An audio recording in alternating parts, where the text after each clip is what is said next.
We begin with a dream come true for a world-famous writer and thinker. Stephen Hawking has spent most of his 65 years in a wheelchair. He's always dreamed of floating weightless, and today he got his chance. For one of the world's greatest minds, finally a chance for freedom. Stephen Hawking, who's dedicated his life to understanding the cosmos while trapped in a body paralyzed by Lou Gehrig's disease, ALS. It was one small step for a man and one giant leap for mankind.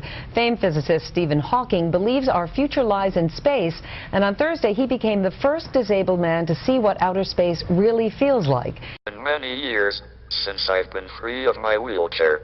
The trip was the idea of Peter Diamandis, a commercial space travel entrepreneur for whom Hawking is a personal hero. My hope is that he feels the bliss of being weightless. Believe that life on Earth is at an ever-increasing risk of being wiped out by a disaster.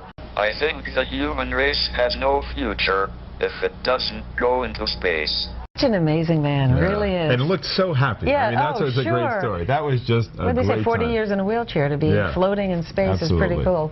Weightlessness in a flight through the atmosphere over the Atlantic Ocean. But very few actually know how this world-famous scientist prepared himself for his journey. Let's find out more in the following clip.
The human race has no future if it doesn't go into space.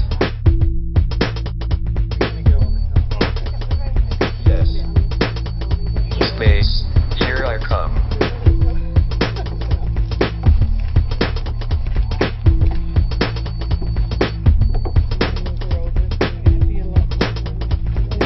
I honestly don't know. Wonderful, I would guess. In the middle?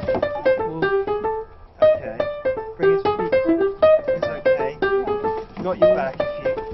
I need some support from this side.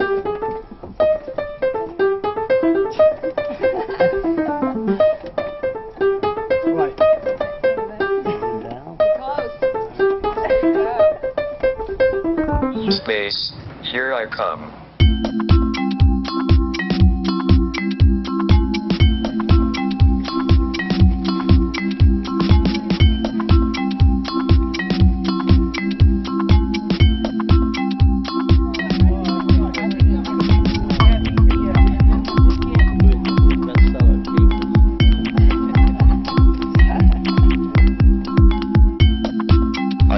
That life on Earth is at an ever-increasing risk of being wiped out by a disaster.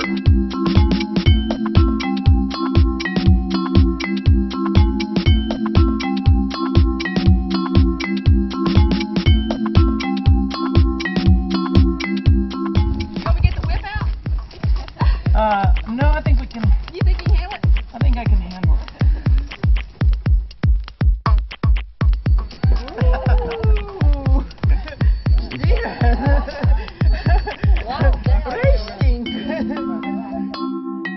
mind. It has been many years since I've been free of my wheelchair.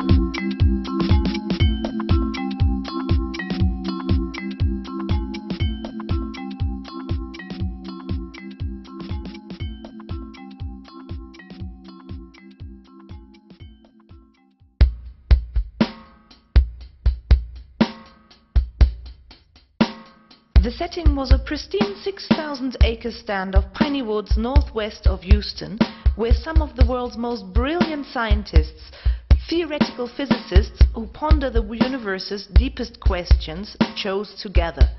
Among them was perhaps the most famous living scientist, Stephen Hawking. They had come at the behest of George Mitchell, a one-time wildcatter and the developer of the woodlands, who in the last decade has gained a deep appreciation for cosmology, the science of the universe. During the evenings they enjoyed the hospitality of Mitchell and his daughter, Sheridan Mitchell Lorenz, and supped on high cuisine, much of it such as wild boar from the ranch itself. During the days, the scientists enjoyed a relaxed approach to some of the most fundamental questions in science. No PowerPoint presentations, a staple of academic conferences, just a blackboard and sticks of chalk. It's the kind of approach needed to tackle the big questions that have stumped scientists, including Einstein, for the better part of a century. The critical problem is trying to reconcile two leading theories: quantum mechanics, which explains the behavior of matter at the tiniest scales, and Einstein's theory of general relativity, which explains gravity and the behavior of planets, stars, and galaxies. The problem is that when quantum mechanics and relativity both are called upon to answer certain questions, they return radically different answers. Scientists have been searching for an overarching theory of everything, which might incorporate one or both of the existing theories and explain the behavior of everything from the smallest subatomic particle to the expansion of the universe. The rush of new data that has been discovered in the last decade has turned cosmology upside down. Scientists today aren't sure whether our existing theories are right or wrong. That's where meetings such as Mitchell's come in. In an informal setting, participants can step back from their own, more focused areas of work to ponder the big picture, and they can bring up crazy ideas without fear of scorn from their peers.